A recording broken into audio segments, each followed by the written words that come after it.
It is here. Finally, March Madness. Baylor and UC Santa Barbara will kick things off in Denver. If you can fly out, fly out. It's March Madness, and the Bears, a 3 seed, begin their fight for a Final Four. This is Locked On Baylor.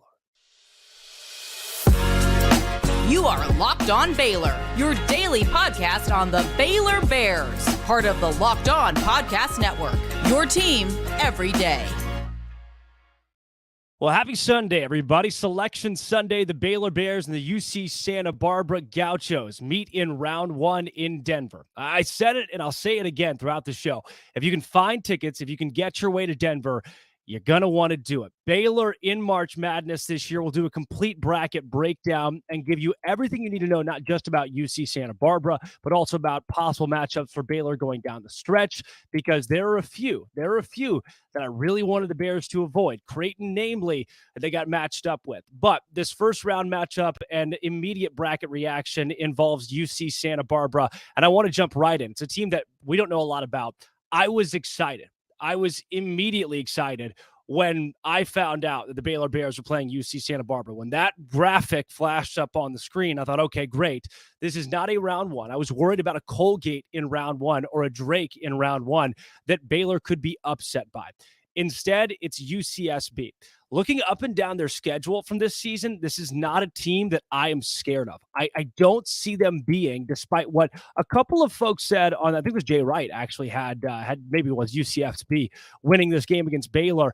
I did not circle them as a team that I inherently didn't want to face. Their strength of schedule is terrible. They're a team that has lost games to teams like Northern Arizona earlier this season. They lost to Duquesne, who's not a very good Big East team. They've struggled against some poor competition as well. You're talking about a Baylor squad that's beaten Kansas, a Baylor squad that's beaten Texas, and a UCSB team that's beaten UC Irvine and Cal State Santa Barbara and Hawaii. A UCSB team that also has those losses, like we mentioned, that are not quality. I mean, this is a team that had to go through Cal Poly to win their conference tournament, and UC Riverside, not the Iowa States that Baylor played.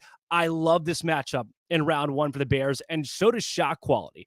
Now, look, these are neutral site games where anything happens, anything can go. So there's going to be a lot closer lines. You don't see a ton of massive spreads in March, but Baylor's will hopefully be one of the bigger. I'm predicting right now this will be a 12-point spread. I think that Baylor will be 12-point favorites in the game against UCSB in round 1. I would not be surprised if it's more than that.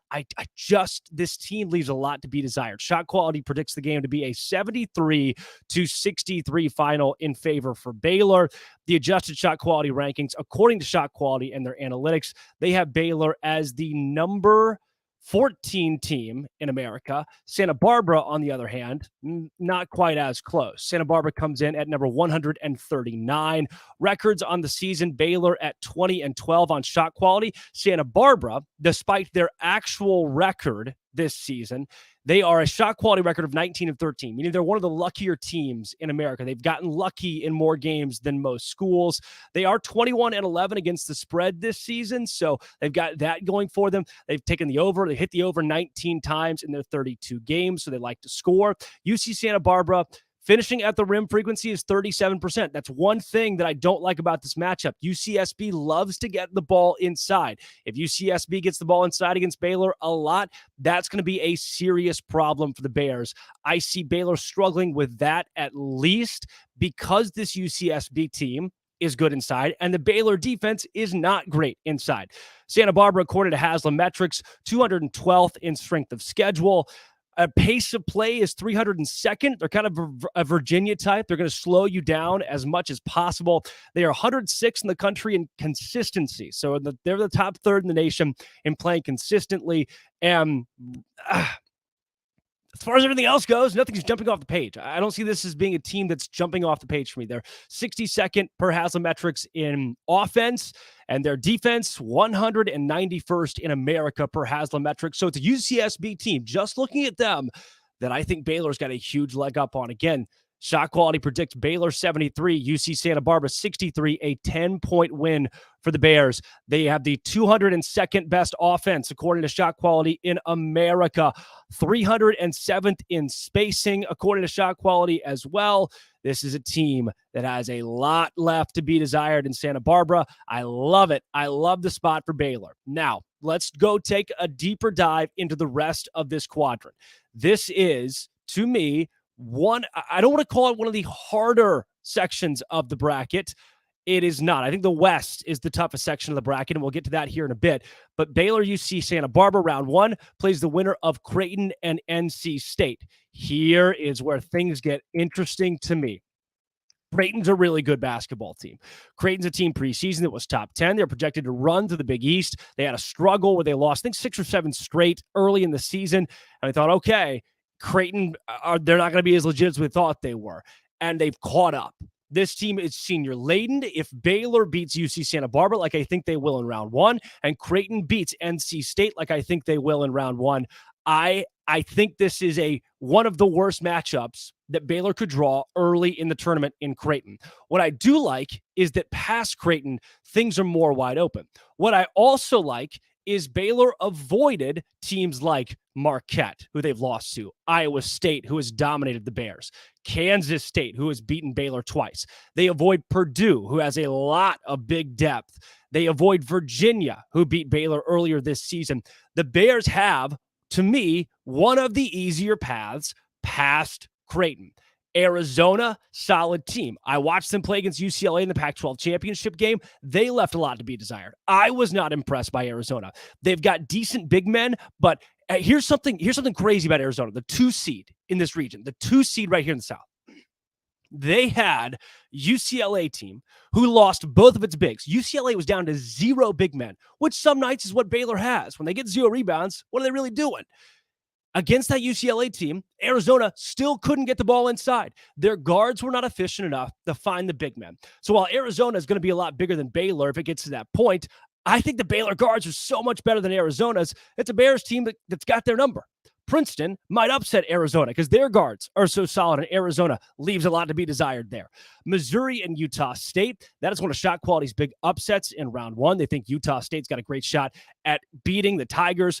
And then, as we mentioned, NC State and Creighton. I like Creighton a lot in that matchup. I like Baylor over UC Santa Barbara, but I'll throw this out here. If Baylor gets past UC Santa Barbara and Creighton loses to NC State, I will see you guys in the Elite 8. I really believe the only team, and you know me, I like to give Baylor a hard time sometimes. The only team in this side of the bracket, in Baylor's pod, the only thing standing between Baylor and the Elite 8 is Creighton. I don't have a problem with the rest of these teams. I don't have a problem. I think Baylor's guard play can carry them to the Elite 8 if they play NC State in round 2 or if they beat Creighton in round 2, who I think is the worst matchup for the Bears out of these select teams. Looking at the other side of the South, Alabama is the 1 seed here. Of all the 1 seeds, let's talk about this. Of your Kansas, of your Purdue, of your Houston. Houston without Marcus Sasser doesn't scare me much, but I like Bama. Like, I don't want to play Purdue. I don't want to play Purdue. You don't want to play Kansas because it's Kansas in March. It's a Houston team that Marcus Sasser will be back. You probably don't want to play Houston. Of the 4-1 seeds, I think Baylor lucked out with Alabama. I think Alabama is the worst of the 1 seeds, though still a really good team. They are a machine in the SEC tournament, but they've been playing a bunch of SEC competition where the second best team in that conference is only good enough for a 7 seed in March Madness. I think Baylor has a leg up on Alabama. The rest of the teams that are right here, you have Maryland and West Virginia. It's a West Virginia team that Baylor has beaten twice, both at home and on the road. San Diego State and Charleston. Charleston's one of my favorites to make it through round 1 and knock off San Diego State, a 12/5. Virginia and Furman, the Paladins. That is one thing. That Virginia there is another team. I don't love the matchup against Baylor, but you wouldn't have to meet them until the Elite 8.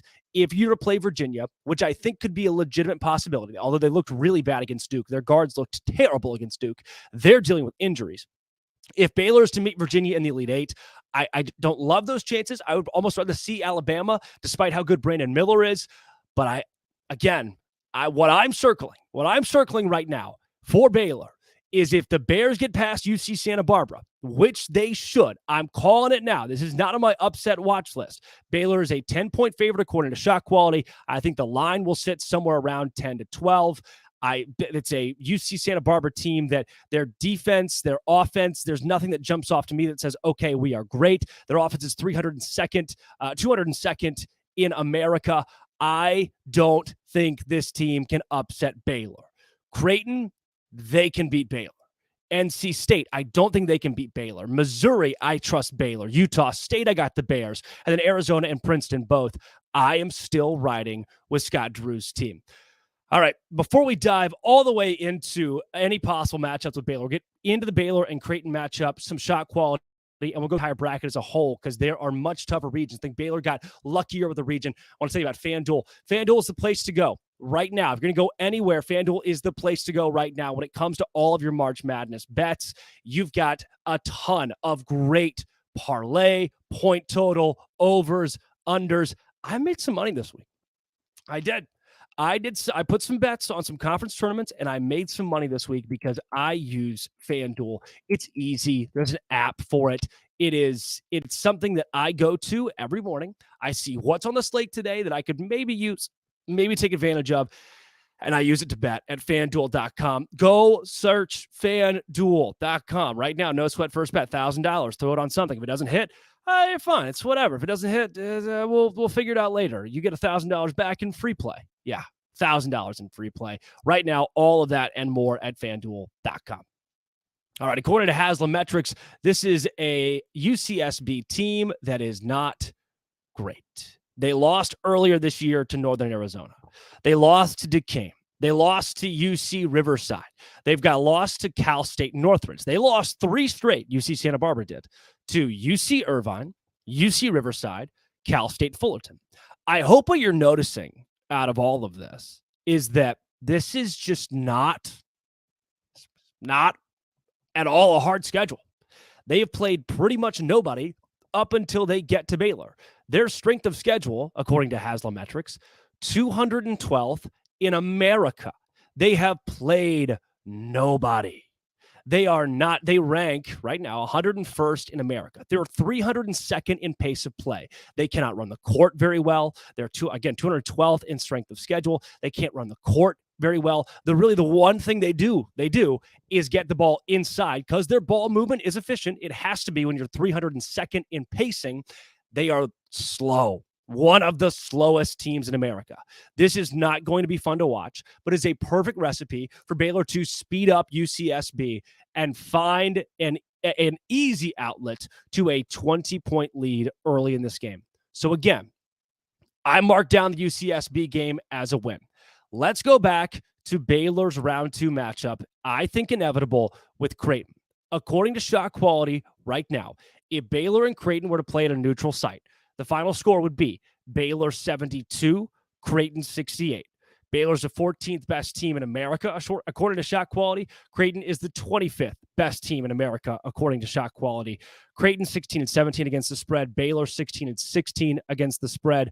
The over hits pretty typically in Baylor games. The under hits pretty typically in Creighton games. So a couple different styles of play. But Creighton, their finishing at the rim frequency is 64. This is a team that I think Baylor will struggle against inside. Creighton, their off-screen frequency is 79. Teams ranked between Baylor is one of the lower-ranked teams defensively against off screens, against efficiency against off screens. So I know we're getting to the weeds here with the analytics, but there's a lot that points to Creighton's post-up frequency is 84. Baylor is 230th defensively against post-up frequencies. Their ball screen frequency is 100. Baylor is 350th in the country at defending this. So Creighton, a lot of ball screens. Creighton, a lot of getting the ball inside. Baylor defense, bad at defending ball screens. Baylor defense, bad defending when the ball gets inside. That's why Creighton scares me. They are the team out of this pot that will keep me up at night over the course of March Madness. Absolutely. Do not like the matchup between Baylor and Creighton. However, Baylor and NC State, if that comes to fruition, I actually feel a lot better. I'm hoping that NC State beats Creighton so Baylor doesn't have to worry about the Creighton team that I think will have the Bears numbered this season. North Carolina State, don't think they'll beat Creighton, but let's say for kicks that they do.